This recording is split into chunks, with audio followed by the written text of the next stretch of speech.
technology-based service. In order to really serve a manufacturing company for productivity and efficiency and reliability.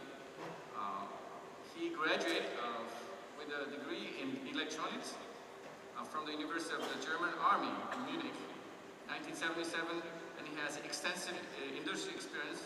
So we'll hear his amazing experience in business and automations through Siemens. Let's welcome Mr. Gunther Klapisch. Thank you.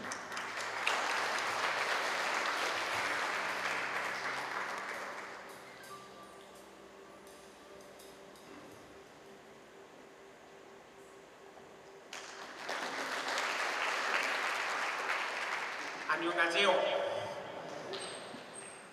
Dear distinguished guests, dear organizers, sorry that I can't take my speech in Korean, so I had to switch to English. But many thanks for giving me the chance to talk here about what our ideas are in the future of manufacturing. You may have heard that in many countries, like for example here in Korea, the governments have been strengthening ideas. In Korea, for example, the creative economy. In Germany, it's called the Industry 4.0. Translated means Industry 4.0. And in the Americas, for example, they call it the Internet of Things. Secondly, I want to thank Professor Altan. Of course, some of your examples are equipped with our machines.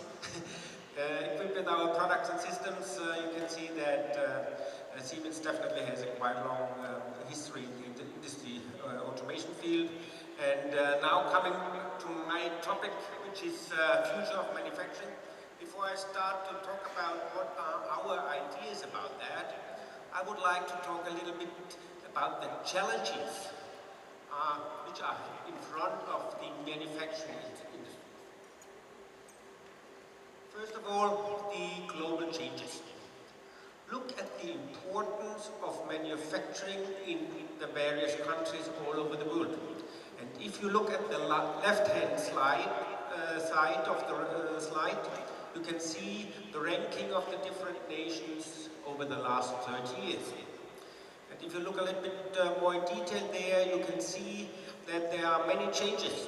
There are many countries, for example, like China, getting more and more important over the years. Other countries, especially some European countries, I would like to take Great Britain as an example there, they are getting less important in the manufacturing ranking all over the world. And then let's have a look at the right-hand side of the slide. There you can see the manufacturing share of the total GDP of a country. And if you look there, you can see that, for example, in China, the manufacturing stands for 33% of the total GDP. In South Korea, ranking number 2 in this chart, 28%. So saying the importance of manufacturing in South Korea than, for example, in China, in countries like Indonesia, Japan and Germany. But then some others are coming. And if you look at the importance of manufacturing, for example, nowadays in countries like Great Britain, like France, Canada and US, the importance is only about 10 to 12, 13% nowadays. And exactly this picture have given many governments all around the world the idea to strengthen the competitiveness of their manufacturing again.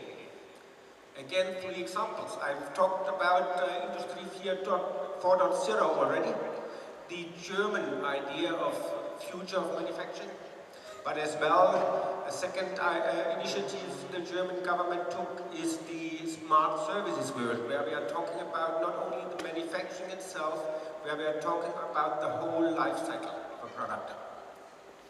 In US, we know that there is a new initiative also for National Network for Manufacturing Innovation, and the research center digital manufacturing design innovation was also started there, in order to make sure that there is a so-called re-industrialization starting in the US, strengthening again the manufacturing there.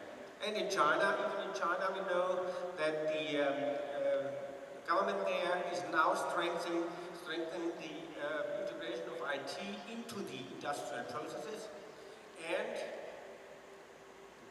China as well is taking a lot of efforts in creating more energy efficiency. So out of these initiatives, the goal is finally to strengthen the manufacturing industry in the country. And what does it mean for the single company? At the end, for the single company, it means to get more competitiveness in this global arena. If from a European or Asian perspective, Germany, Korea, Japan, for example, we know that our energy prices are much, much higher than, like Professor Altan as well mentioned, for example, in the US. This competitiveness has to be gained again. If you want to be successful in the global competitiveness in the world. And there are three key levers to do that. The first one is increase efficiency. I took one example of energy saving out of our own factories. Maybe you've heard, this is a picture of our quite famous Ember factory, where we introduced most of our ideas of future of manufacturing. And the latest initiative we took there was installing energy saving, energy analytics, and out of that energy saving systems. And just two examples. The energy consumption in the machine levels during Christmas time, 1 week. And we could, by using this technology, we could reduce in this factory the energy consumption by 200,000 kilowatts during 1 week, only through utilizing this energy analytics and then finally energy saving programs. And as well, we can save 100,000 liters of liquid nitrogen per year out of that. And finally, it comes up with a quality of 12 ppm, means a quality of 99.9988%. High quality is as well one result of that integration of software and hardware in that factory. Next topic is shortened time to market. If you look at, especially at consumer goods, let's talk about television, TV. Every year in the famous fairs in the world for that kind of products, they show new products. The innovation circles in this area is getting faster and faster. And even worse, from a production point of view, the products get more and more functionalities. Means they get more and more complex. And this means finally that for the production of that product, you create much, much higher databases. For example, a camera. 10 years back, one camera created a database of roughly 1.8 terabytes. Nowadays, it's roughly 300 terabytes, 150 times compared with 10 years before. And if you look at the speed, how fast the data bases all over the world are increasing with the usage of smartphones, for example, with the usage of internet, then you have to have in mind that up to 2000, from the beginning to up to 2000, the world generated 2 exabytes, and you can see how many zeros there are in that number. 2 exabytes of new information. This we are creating nowadays day by day. Through the usage of internet, for example, through the extensive usage of PCs, of smartphones, and by the cloud computing, definitely this speed will increase much, much faster. Coming back to competitiveness, then we have to talk about as well, if you want to be competitive in the future, you have to advance your flexibility. I want to use one example to show you why this is so much important. And I have chosen one example of one of car model which is most probably one of the most sold all over the world. It's the Volkswagen Golf. We could speak easily about mass production in this area. I think nobody in this room will say, no, this is not mass production. It's definitely mass production. But then please have a look at the order book of this car. If I want to buy a Volkswagen Golf, I can choose out of 11 different engines. Diesel, normal gas, hybrids, e-motors nowadays. 11 different types of motors. They have 3 gear types you can choose. They have 2 body panels, 4 different chassis. Even the combination tire rim, you can choose 10 of them. 45 colors, and so on and so on. Finally, the question is, do I want to have a heated seat or not? So, if you add all these options up, you come to several trillion possible configurations in this car. And then we can't talk about mass production anymore. Then this is an individualized mass production.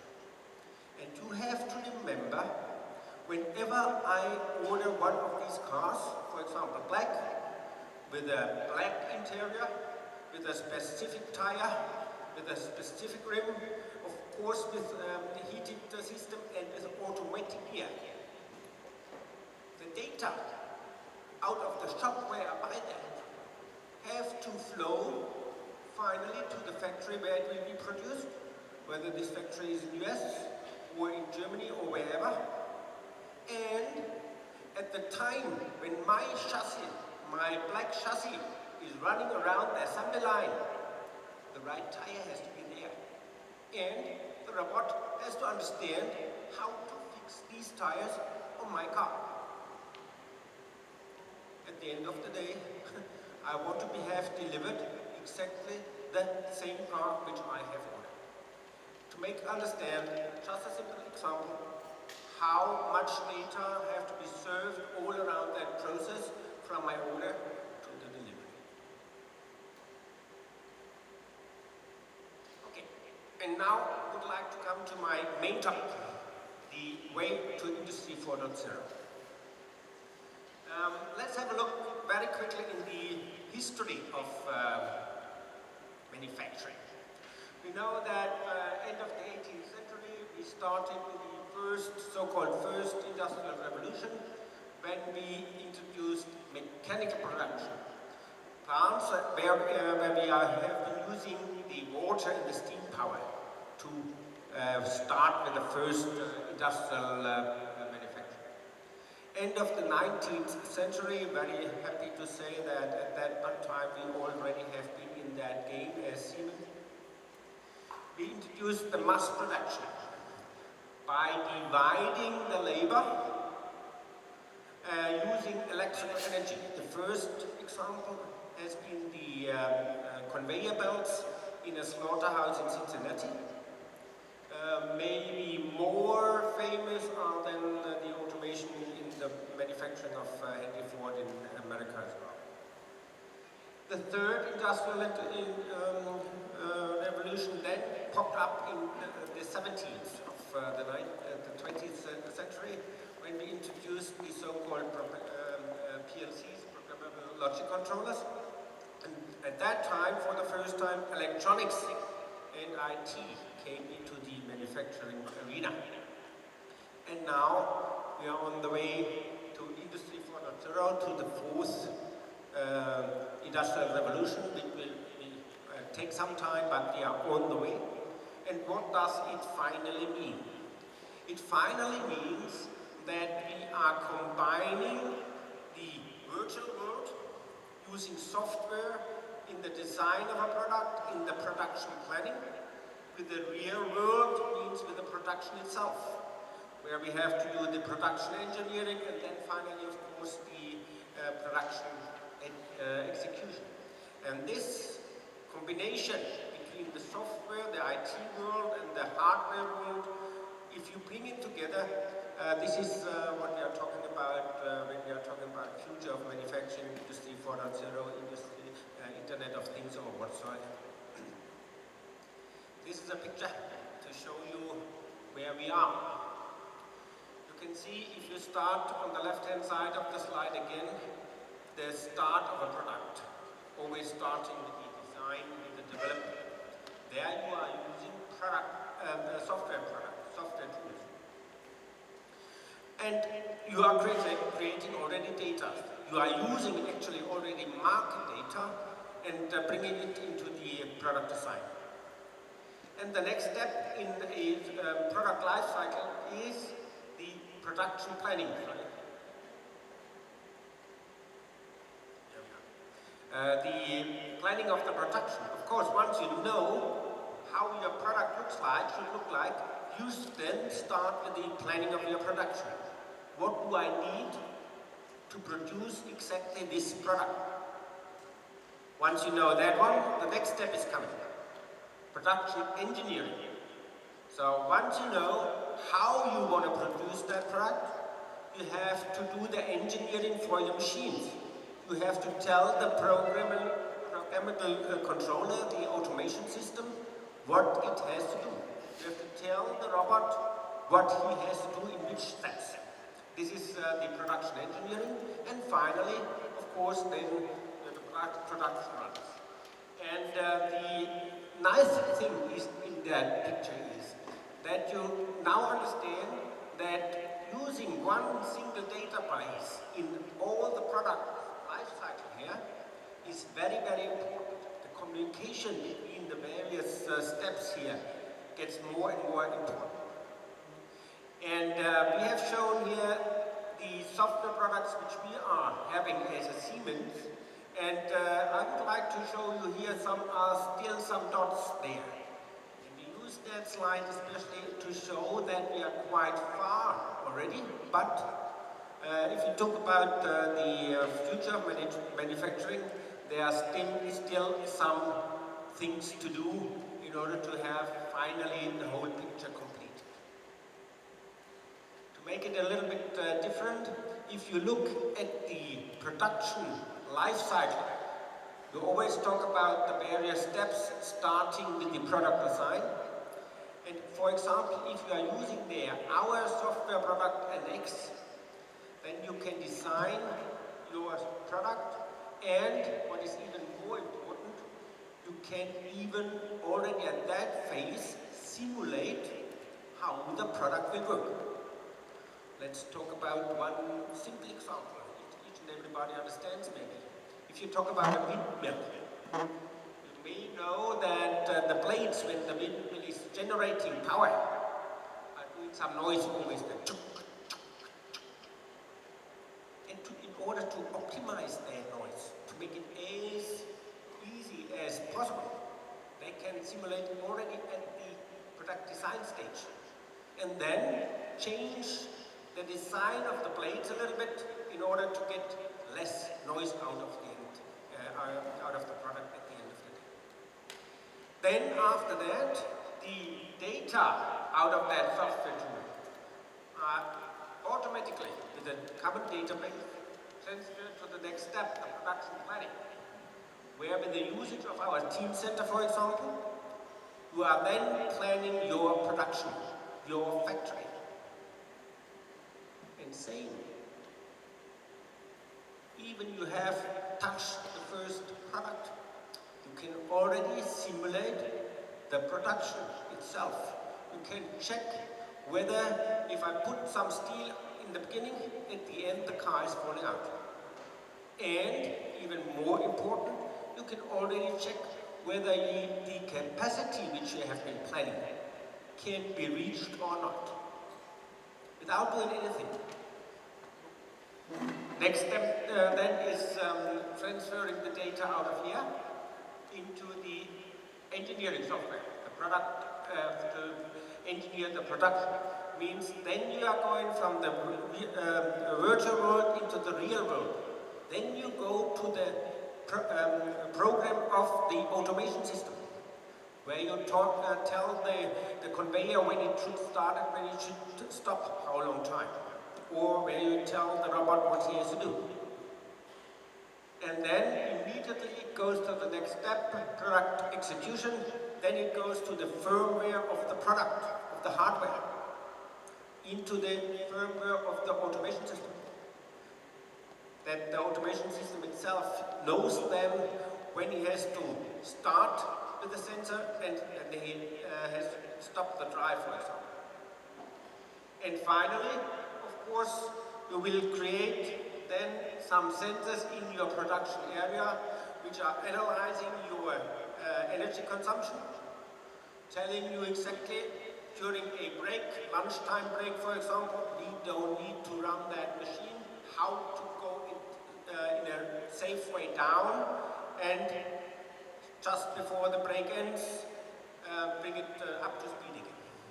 So this is the whole life cycle, and this has to be done when we are talking about manufacturing of the future. Just to summarize, where we are. I've been talking about the product lifecycle management. I've been talking about what the certain governments have been doing in order to strengthen their manufacturing industry again, starting with creative economy here in Korea, down to Industry 4.0, or in China, the IT revolution. The idea behind that, finally, is that the automation becomes more and more complex, and of course, to strengthen the competitiveness of the industry in the global environment. Secondly, when we are talking about that smart factories, the digital enterprises, the categories are coming from yesterday, where all these steps in a product lifecycle management, from product design down to production, have been done seriously. First of all, you have to finish your design. Once you finish your design, you start with the production planning. Once you finish the production planning, you do your production engineering. Once you finish production engineering, finally you start with the production. Process in total like that. Now we are trying to do it more serious. Starting already with the production engineering, even the design is not finished yet. Of course, a certain risk for the company.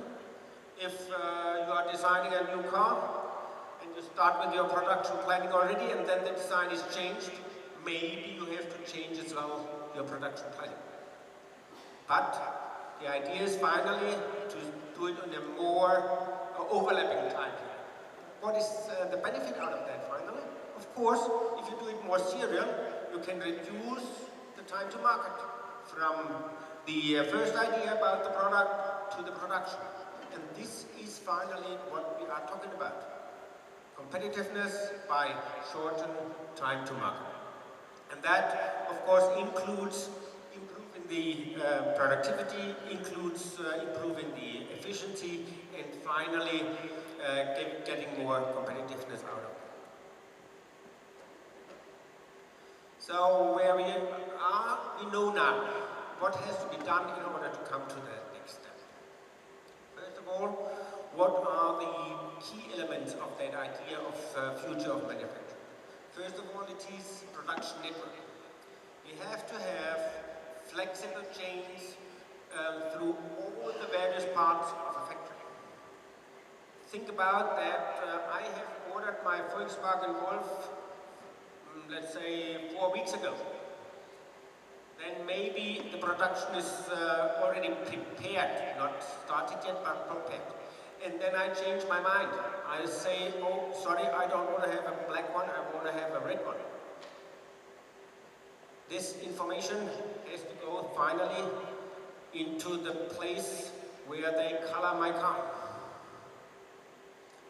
And this is the meaning of that flexible value chain, which has to be built in all around the factory. The next one is what I've been talking about, the fusion of that virtual and the real world.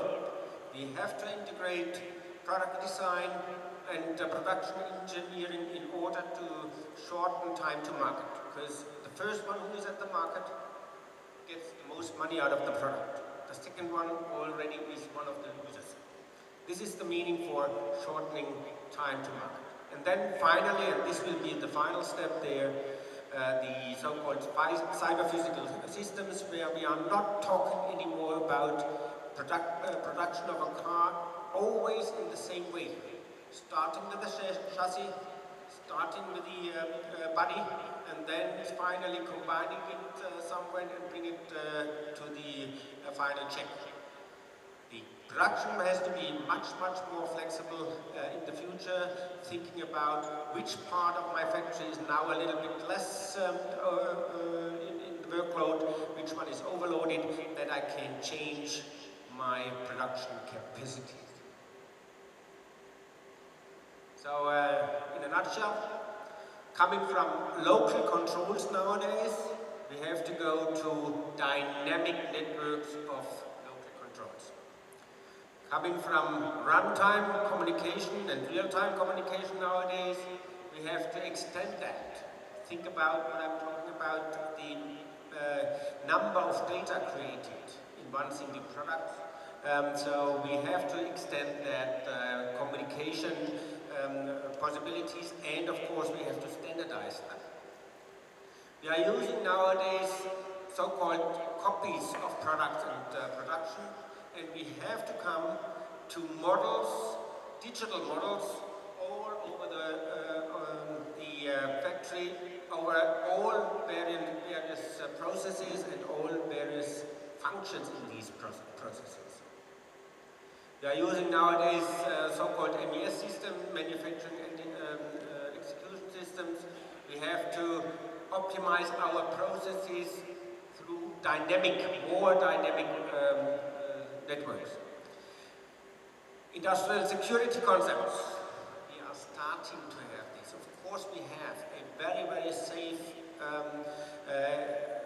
internal software, but using the internet, the problem could occur already. So industrial security is very, very important in the future. So we are thinking about how we can do self-configuring security concepts, as well for not global and general purposes, but as well for temporary requirements. And finally, we have to think about the people. Execution and decision making, this is nowadays the main topic of the humans. In the future, it has to be the decision making. So look for strong partnerships, strengthen R&D, and finally, don't forget your people, train your employees. These are the main topics on the way to Industry 4.0 from my point of view, and I hope I could bring some ideas in the last 30 minutes over to you, and 감사합니다.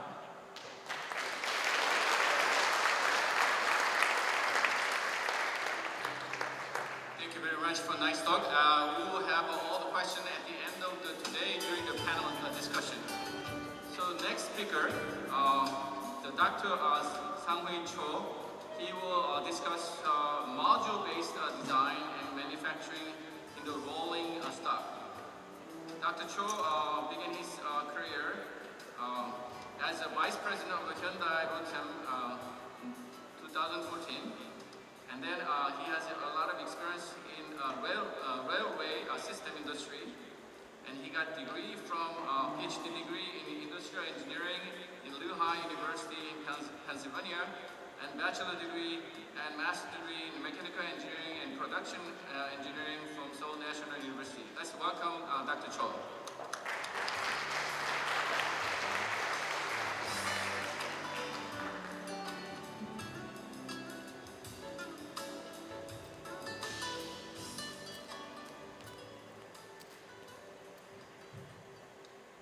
Morning, ladies and gentlemen, and thank you for Dr. Lee for introducing me. And I'm very appreciate Kim and the President, Mr. Lee, to invite Hyundai Low Time to present this kind of some production method.